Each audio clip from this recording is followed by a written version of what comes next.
എല്ലാ വിദ്യാർത്ഥികൾക്കും പുതിയൊരു വീഡിയോയിലേക്ക് സ്വാഗതം. ഈ വർഷത്തെ +1 ഹയർ സെക്കൻഡറി പ്രവേശനത്തിന് അപേക്ഷ നൽകിയിട്ടുള്ള വിദ്യാർത്ഥികൾക്ക് മോഡൽ റെസിഡൻഷ്യൽ സ്കൂളുകളിലേക്കുള്ള പ്രവേശനത്തിനായിട്ട് അവസരം SC ST കാറ്റഗറിയിലുള്ള വിദ്യാർത്ഥികൾക്കാണ്. അതുപോലെ തന്നെ മറ്റ് കാറ്റഗറിയിലുള്ള വിദ്യാർത്ഥികൾക്കും ഈ ഒരു അപേക്ഷ സമർപ്പിക്കാം. അപ്പോൾ വിദ്യാർത്ഥികൾക്ക് HSCAP വെബ്സൈറ്റ് വഴിയുള്ള ക്രിയേറ്റ് കാൻഡിഡേറ്റ് ലോഗിൻ MRS എന്നുള്ള, അതായത് മോഡൽ റെസിഡൻഷ്യൽ സ്കൂൾ എന്നുള്ളതിൻ്റെ ചുരുക്കരൂപമാണ് MRS കൊണ്ട് ഉദ്ദേശിക്കുന്നത്. അപ്പോൾ ആ ഒരു ലിങ്ക് വഴി വിദ്യാർത്ഥികൾക്ക് ഈ ഒരു അപേക്ഷ സമർപ്പിക്കാം. അപ്പോൾ വിദ്യാർത്ഥികൾക്ക് ഈ ഒരു അപേക്ഷ നൽകാനുള്ള ലാസ്റ്റ് ഡേറ്റ് എന്ന് പറയുന്നത് മെയ് 30-ാം തീയതിയാണ്. അപ്പോൾ അതുപോലെ തന്നെ നിങ്ങളുടെ ട്രയൽ അലോട്ട്മെൻറ്റ് പ്രസിദ്ധീകരിക്കുന്നത് ജൂൺ 7-ാം തീയതിയും ഫസ്റ്റ് അലോട്ട്മെൻറ്റ് പ്രസിദ്ധീകരിക്കുന്നത് ജൂൺ 17-ാം തീയതിയും അതുപോലെ സെക്കൻഡ് അലോട്ട്മെൻറ്റ് പ്രസിദ്ധീകരിക്കുന്നത് ജൂൺ 19-ാം തീയതിയുമാണ്. അപ്പോൾ വിദ്യാർത്ഥികൾ കറക്റ്റായിട്ട് ഈ ഒരു അലോട്ട്മെൻറ്റിനായിട്ട് അപേക്ഷ നൽകുന്നുണ്ടെങ്കിൽ ഈ ഒരു അപേക്ഷ നൽകാനായിട്ട് ശ്രദ്ധിക്കുക.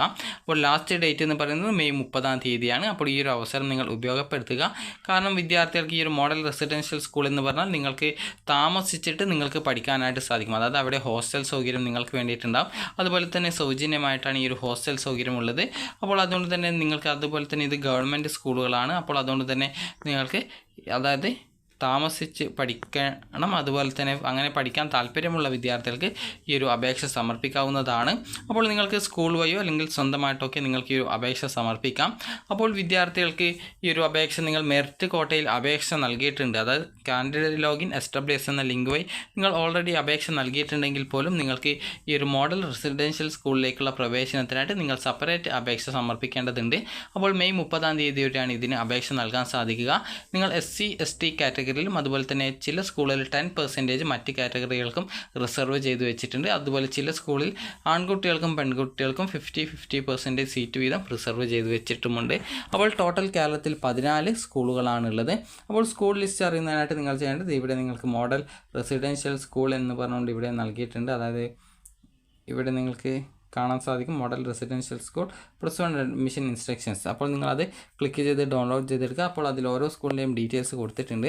അപ്പോൾ നിങ്ങൾക്ക് താമസിച്ച് പഠിക്കാൻ താല്പര്യമുള്ള വിദ്യാർത്ഥികൾ ആണെങ്കിൽ കാൻഡിഡേറ്റ് ലോഗിൻ ക്രിയേറ്റ് ചെയ്തുകൊണ്ട്, അതായത് ഇവിടെ ക്രിയേറ്റ് കാൻഡിഡേറ്റ് ലോഗിൻ MRS എന്ന് പറഞ്ഞുകൊണ്ട് നൽകിയിട്ടുണ്ട്. അതുപോലെ കാൻഡിഡേറ്റ് ലോഗിൻ MRS എന്ന് പറഞ്ഞുകൊണ്ട് നൽകിയിട്ടുണ്ട്.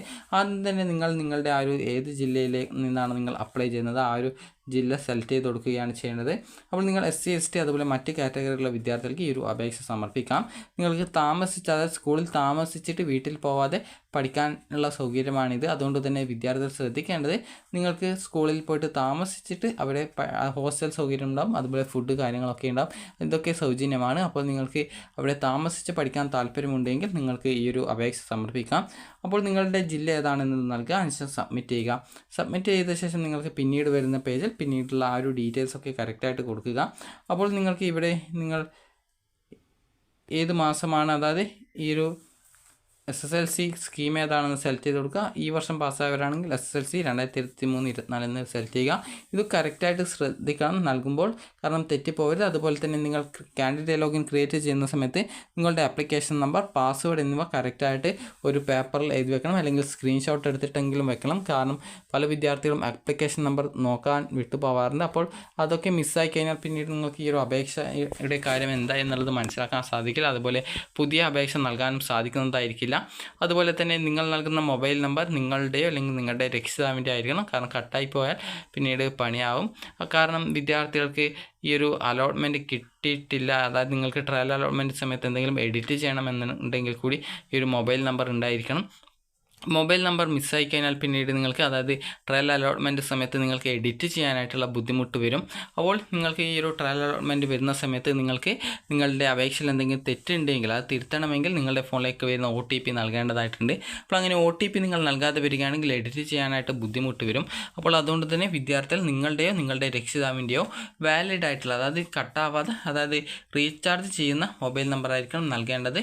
കാര്യം വിദ്യാർത്ഥികൾ പ്രത്യേകം ശ്രദ്ധിക്കുക. കാരണം പല വിദ്യാർത്ഥികൾക്കും കഴിഞ്ഞ വർഷം ഈ ഒരു രീതിയിൽ കട്ടായി പോകാൻ സാധ്യതയുള്ള മൊബൈൽ നമ്പർ കൊടുത്ത ശേഷം പിന്നീട് ആ ഒരു മൊബൈൽ നമ്പർ റീചാർജ് ചെയ്യാതെ അത് ഓട്ടോമാറ്റിക്കലി ആ ഒരു സിമ്മ് പോവുകയും പിന്നീട് ആ ഒരു മൊബൈൽ നമ്പർ ഇല്ലാത്തത് കൊണ്ട് തന്നെ അതിൽ വരുന്ന OTP ലഭിക്കാതെയൊക്കെ വന്നിട്ടുണ്ടായിരുന്നു. അപ്പോൾ അതുകൊണ്ട് തന്നെ നിങ്ങൾ ഈ ഒരു കാര്യം പ്രത്യേകം ശ്രദ്ധിക്കേണ്ടതാണ്. ഈ ഒരു അലോട്ട്മെൻറ്റ് പ്രോസസ്സ് കംപ്ലീറ്റ് ചെയ്യുന്നതുവരെ നിങ്ങളുടെ കയ്യിൽ ഉണ്ടായിരിക്കുന്ന മൊബൈൽ നമ്പർ ആയിരിക്കണം നൽകേണ്ടത്. അപ്പോൾ നിങ്ങൾക്ക് ഈ ഒരു അപേക്ഷ നൽകി കഴിഞ്ഞാൽ, അതായത് നിങ്ങൾക്ക് പാസ്വേഡ് റീസെറ്റ് ചെയ്ത് കൊടുക്കാൻ പറ്റും. അപ്പോൾ അതിനുശേഷം പിന്നീട് ആപ്ലിക്കേഷൻ നമ്പറും കിട്ടും. അത് സ്ക്രീൻഷോട്ട് എടുത്ത് നിങ്ങളൊരു പേപ്പറിൽ എഴുതി വെക്കുക.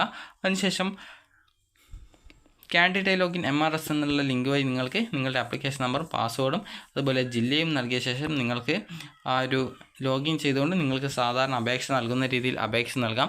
നിങ്ങൾക്ക് താല്പര്യമുണ്ടെങ്കിൽ ഈ ഒരു 14 ജില്ലകളിലേക്കും നിങ്ങൾക്ക് ഈ ഒരു അപേക്ഷ കൊടുക്കാവുന്നതാണ്. അതായത് ജില്ലയിലെ സ്കൂളിലേക്കും ഈ ഒരു അപേക്ഷ കൊടുക്കാവുന്നതാണ്. അപ്പോൾ നിങ്ങൾക്ക് ഈ ഒരു മെയ് 30-ാം തീയതി വരെയാണ് ഈ ഒരു അപേക്ഷ നൽകാൻ സാധിക്കുക. അതുപോലെ ട്രയൽ അലോട്ട്മെൻറ്റ് ജൂൺ 7-ാം തീയതിയും അതിനുശേഷം ആവശ്യമുള്ള എഡിറ്റിങ്ങൾ നിങ്ങൾക്ക് വരുത്താവുന്നതും അതിനുശേഷം നിങ്ങൾക്ക് ഫസ്റ്റ് അലോട്ട്മെൻറ്റ് പ്രസിദ്ധീകരിക്കുന്നത് ഈ ഒരു ജൂൺ 13-ാം തീയതിയും അതിനുശേഷം നിങ്ങൾക്ക് സ്കൂളിൽ പോയിട്ട് അഡ്മിഷൻ നേടേണ്ടതായിട്ടുണ്ട്. അതിനുശേഷം പിന്നീട് സെക്കൻഡ് അലോട്ട്മെൻറ്റ് വരുന്നത് 19-ാം തീയതിയും അതിനുശേഷം വിദ്യാർത്ഥികൾ സ്കൂളിൽ പോയിട്ട് അഡ്മിഷൻ നേടുകയും ചെയ്യേണ്ടതാണ്. അഡ്മിഷൻ നേടാതിരുന്നാൽ ലഭിച്ച അലോട്ട്മെൻറ്റ് നഷ്ടപ്പെടുന്നതായിരിക്കും. അപ്പോൾ വിദ്യാർത്ഥികൾക്ക് ഈ ഒരു വീഡിയോ ഉപകാരപ്രദമായിട്ടുണ്ടെങ്കിൽ ലൈക്ക് ചെയ്യുക, ഷെയർ ചെയ്യുക. Thank you for watching.